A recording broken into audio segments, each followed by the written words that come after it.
అందరికీ మరణాత. బాగున్నారండి?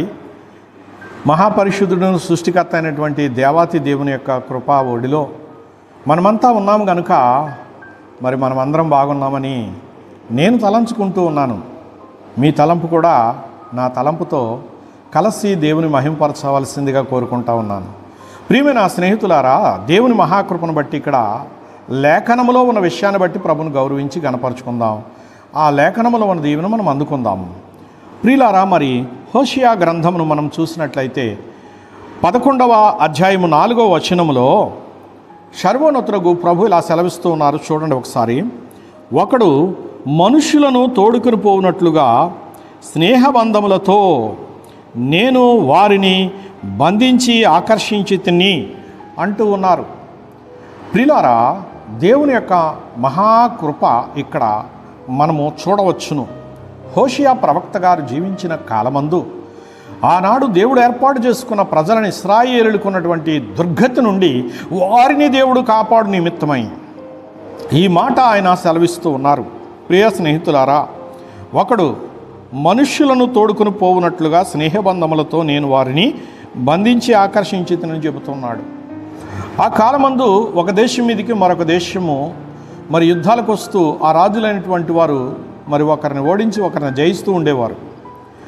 అలాంటి సందర్భంలో ఇక్కడ ఆ పద్ధతిని ఆయన మనకు పరిచయం చేస్తూ ఉన్నారు. ఒకడు అంటే ఒక రాజు, ఒక దేశానికి సంబంధించిన రాజు వచ్చి మరొక దేశంలో ఉన్నటువంటి రాజును ఓడించి ఆ ప్రజలైనటువంటి వారిని బంధించినట్లుగా, తోడుకుని పోవునట్లుగా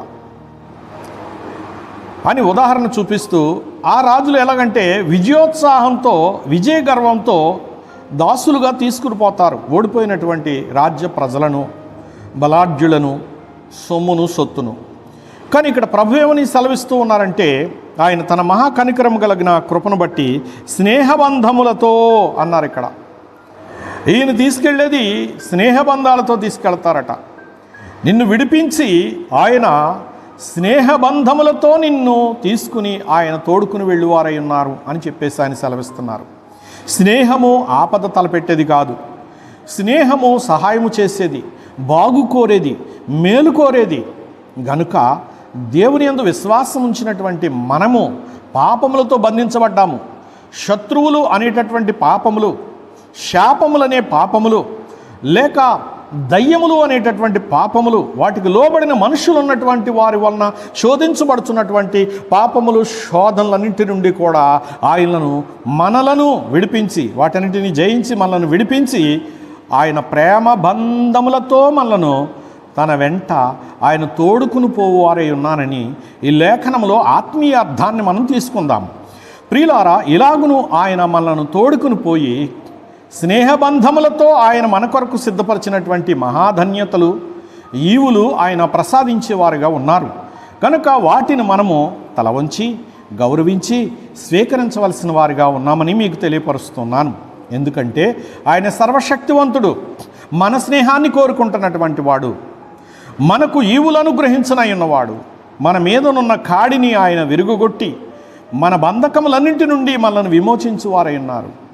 చూడండి, ఆయన ఇశ్రాయేలీలు ఐగుప్తు దేశములో ఎన్నో బంధకాలతో బాధపడుతున్న సమయంలో వారిని అంత స్నేహముతో మోషే గారిని పంపించి వెలుపలికి తీసుకువచ్చినట్లుగా, పితరుల వాగ్దానాలు జ్ఞాపకం చేసుకుని ఆశీర్వదించినట్లుగా ఆయనే వారి కొరకు దిగివచ్చి వారి ముందు నడుస్తూ, వెనుక నడుస్తూ, ఆహారం పెడుతూ, దాహానికి నీళ్ళిస్తూ, వారి చుట్టూ కాపుదల ఉంచుతూ ఆయన కార్యాలను వారికి చూపిస్తూ నడిపించినట్లుగా నేడు మనల్ని ఆయన నడిపించనన్నారు.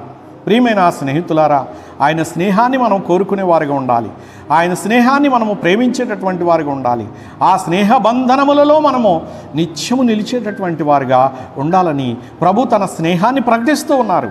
గనుక నీవు ప్రభుతో స్నేహము కోరుకుంటూ ఆయన స్నేహముతో మనకు అనుగ్రహించేటటువంటి ఆ ఈవులను అందుకుంటూ ఆనందభరితులమైనటువంటి, ఆనందకరమైనటువంటి జీవితాన్ని మనము అందుకోవడానికై ఆయన్ని వెంబడిద్దాం.